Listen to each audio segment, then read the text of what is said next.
Como a Irlanda passou de um país de mortos de fome para um dos países mais ricos do mundo em menos de 100 anos. Este é o Visão Libertária, sua fonte de informações descentralizadas e distribuídas. Conforme vimos na parte 1, a Irlanda se encontrava numa situação miserável na virada do século XX.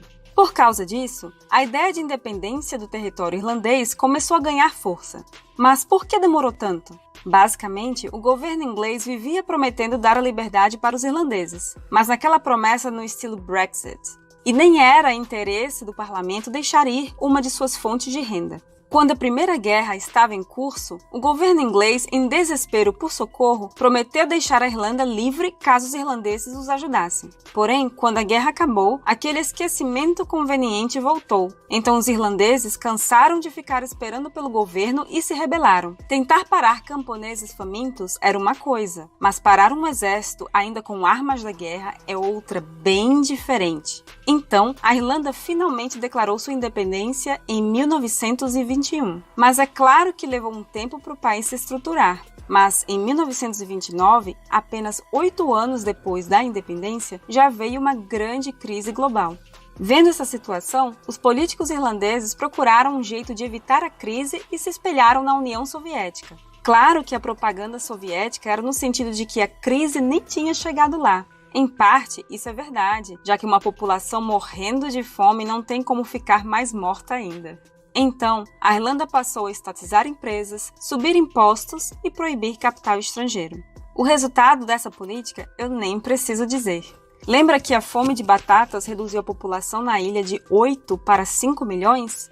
O comunismo irlandês reduziu a população, que tinha retornado aos 8 milhões no começo do século, para 4 milhões. É isso aí, o comunismo foi mais danoso do que a fome. Vendo que essa ideia de comunismo foi furada, os irlandeses decidiram, a partir de 1957, mudar de paradigma e tentar a liberdade econômica. É claro que essa transição foi gradual, demorando 30 anos para que o país fosse finalmente considerado um local de grande liberdade. Para se ter uma ideia, o imposto de renda irlandês, que era de aproximadamente 60% durante o período comunista, foi reduzido para 22%, e o de empresas foi reduzido para 12,5%.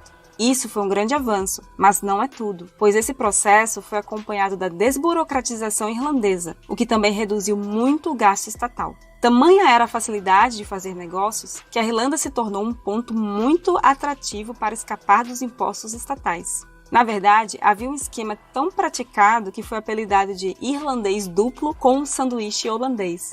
Muito simplificadamente, funcionava assim. Você cria uma empresa em um país com imposto baixo para empresas, de preferência 0%, como nas Bahamas ou no Panamá. Aí você cria uma filial na Irlanda. Em seguida, cria uma outra empresa na Holanda e aluga a sua marca para ela. Então, essa última empresa vai alugar o direito de imagem para todas as lojas ao redor do mundo. Para entender melhor, vamos utilizar a empresa Apple como um exemplo. Não que ela tenha feito isso durante muito tempo, embora existam rumores que sim, mas por ser uma empresa grande com a qual estamos familiarizados. A Apple Brasil vende um iPhone para um socialista qualquer, digamos que por R$10 mil. Imaginemos também que o custo de produção de um iPhone seja de R$5 mil. Então, ela teve um lucro de R$5 mil e seria forçada a pagar imposto de renda aqui no Brasil sobre esse lucro que obteve. Mas espera, a Apple Brasil ainda tem que pagar os direitos de imagem da marca Apple para a dona, a Apple Holanda. E por coincidência, esse custo foi de R$5 mil. Então, a empresa não teve lucro e, portanto, o imposto sobre zero é zero. Mas então a Apple Holanda vai ter que pagar o imposto, né? Sim, mas há um porém. Os pagamentos relativos a direitos de imagem ou propriedade intelectual na Holanda não pagam imposto. Isso quer dizer que a Apple Holanda não precisa pagar nada ao receber esse dinheiro. Contudo, se o dinheiro for dividido entre os donos da empresa como lucro, eles terão de pagar imposto por isso. Mas lembre-se que a Apple Holanda tem que pagar o aluguel da marca para a Apple Irlanda, que coincidentemente é de R$5 mil. Além disso, a Holanda tem um acordo com a União Europeia, onde transferências de dinheiro dentro da Europa não são tributadas. Então a empresa Apple Irlanda recebe os R$5 mil sem desconto nenhum. Tá, mas agora ela tem que pagar o imposto de 12,5% sobre lucros. Ou teria, se não fosse um outro detalhe. Se uma empresa na Irlanda for uma filial de uma empresa em outro país, você pode sacar os lucros no país da matriz, pagando o imposto de renda da pessoa jurídica lá onde foi feita a repartição de lucros. Mas lembre que a Apple Irlanda é filial da Apple Panamá e, por coincidência, o imposto sobre empresas lá é zero. Teoricamente, o dono pode sacar seus R$5.000 sem nenhum imposto pago. Lindo, né? Claro que esse sistema é muito mais complexo, mas essa é apenas uma representação do seu funcionamento. Lembre-se que essas transferências não eram feitas instantaneamente entre todas as empresas da cadeia. O processo demorava alguns anos e, durante esse tempo, o dinheiro ficava depositado em bancos irlandeses e holandeses. Obviamente, não era o objetivo dos políticos irlandeses que a Irlanda fosse um paraíso fiscal, mas aconteceu mesmo assim. Como todos já devem saber, o dinheiro nunca dorme. O simples fato de esse volume grande de dinheiro estar no país já serve para baixar as taxas de juros e gerar diversos empregos diretos e indiretos. Entretanto, o governo irlandês não estava satisfeito com isso. O liberalismo econômico havia salvado uma economia à beira da falência. Então, o que seria ainda melhor? Um ancapistão, é claro. Todavia, eles ainda tinham que sustentar um bando de burocratas inúteis. Mas e se fosse somente um pequeno pedaço de terra? Foi aí que a Irlanda formou seu mini ancapistão, a Shannon Free Zone, ou Zona Livre de Shannon. Essa área de livre comércio foi criada ao lado do Aeroporto Internacional de Shannon, ocupando uma área de 2,43 km². Essa era uma área mágica, onde empresas poderiam atuar livres de impostos de importação e exportação. Contudo, é claro que havia suas limitações. Primeiro, não poderia haver lojas lá, já que impostos de vendas também seriam aplicados. Ainda havia leis trabalhistas a serem respeitadas, mas nada como aqui no Brasil. E havia o problema logístico, em que somente produtos que podem ser enviados de avião poderiam chegar até lá. O que as empresas passaram a fazer é colocar suas fábricas de montagem lá. Vamos utilizar novamente a Apple como exemplo. Digamos que as peças de um iPhone fabricadas na China custam juntas uns R$500, sendo que um iPhone, antes de contar com os impostos, custa R$5.000. Se o iPhone for montado na China mesmo, ao sair do país ele será contado custando R$5.000 e pagará imposto sobre esse valor.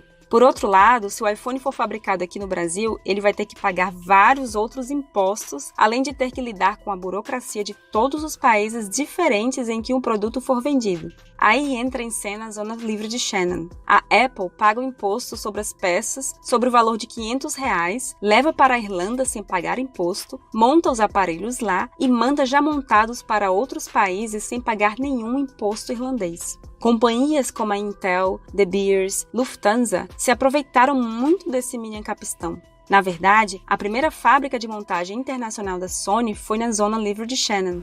Isso gerou muitos empregos e grande prosperidade para o povo irlandês. Essa zona livre também possibilitou o crescimento de empresas multinacionais irlandesas. O melhor exemplo disso deve ser a General Electric Capital Services. Essa empresa é muito famosa no ramo de aviação, mas você provavelmente nunca ouviu falar dela.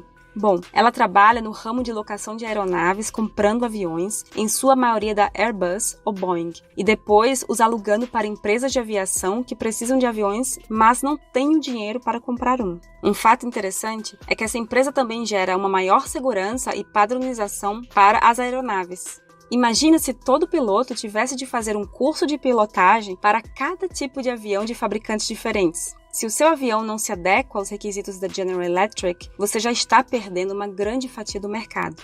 Para se ter uma ideia do tamanho da frota dessa empresa, ela possui mais aeronaves do que a United, Delta, American Airlines e Emirates juntas. Se você já viajou para fora do Brasil, é muito provável que já tenha embarcado em um avião deles e nem saiba disso.